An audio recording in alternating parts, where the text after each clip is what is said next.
Well, last week when Premier Wab Kinew was here, he was in studio talking about the throne speech and also about some things moving forward that we learn more about, for example, around cost cutting measures for Manitoba families.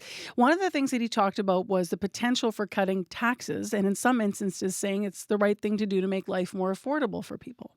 Like a provincial government can't do everything, right? Like You can consider removing the PST from grocery store bills. Is that where we're leaning? Is that where well, we're you'll see the going? specific details on budget day Is when it we something bring you're it is forward. that something you're considering? Well, I think when we look at the gas tax cut, that put money in people's pockets. That stopped runaway inflation in Manitoba. So, my left-wing economics profs are not going to like this, so the fact that I was their student 20 years ago or whatever, but the reality is you cut a consumer-facing tax, it helps people. So we couldn't find one of his, quote, left-wing economics profs, but Jess Hajer is with us this morning. He has some thoughts on Kinew's approach to taxation and affordability and that preview of what may be in the budget. He's an associate professor of economics and labor studies over at the University of Manitoba and does identify as being, he said, on the left side of the political spectrum. Good morning. Good morning. So let's just walk through this because what do you make of Kinew's statement, first of all, that cutting consumer-facing taxes naturally makes life more affordable for people? Yeah, it was really interesting to hear that comment and the reference to our economics department here. I think the Premier may have taken a class with a close colleague of mine, the late John Loxley. Some of your listeners may be familiar with John's work. He did a lot of work with Indigenous communities in Manitoba, advocating for children in care. And we do have a group here, which is, we consider ourselves a group of critical economists in the Economics and Society program. And we did chat about the Premier's comment, and yeah, we definitely do have some thoughts about that.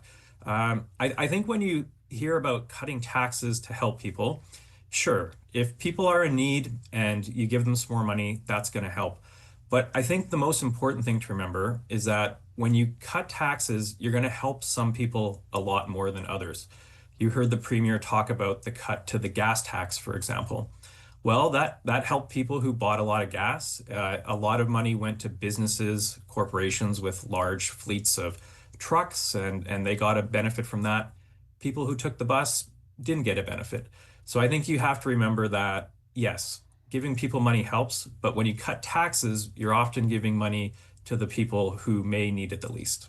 Does it help curb inflation? I mean, is that too simplistic of a question? Cutting consumer-facing taxes does help curb inflation?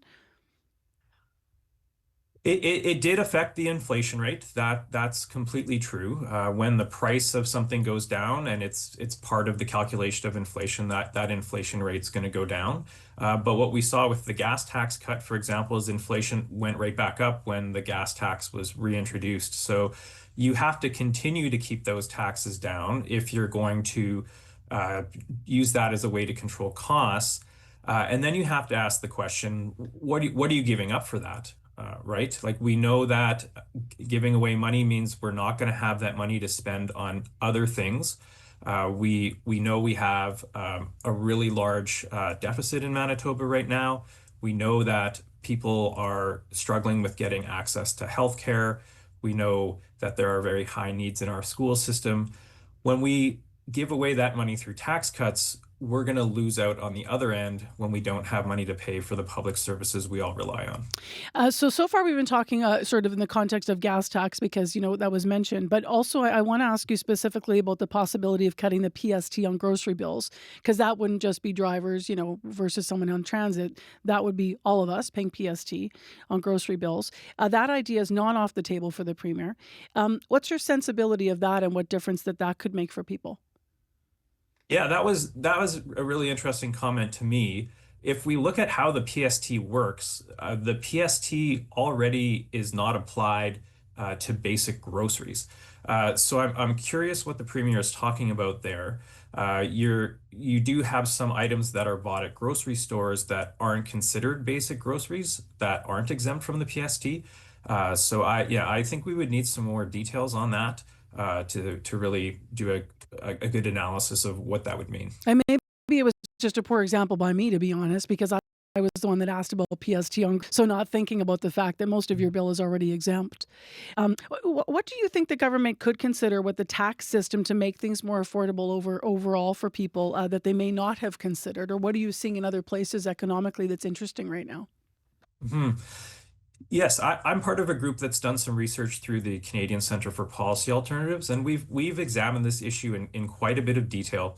We have a large number of programs and tax credits that exist in the province of Manitoba.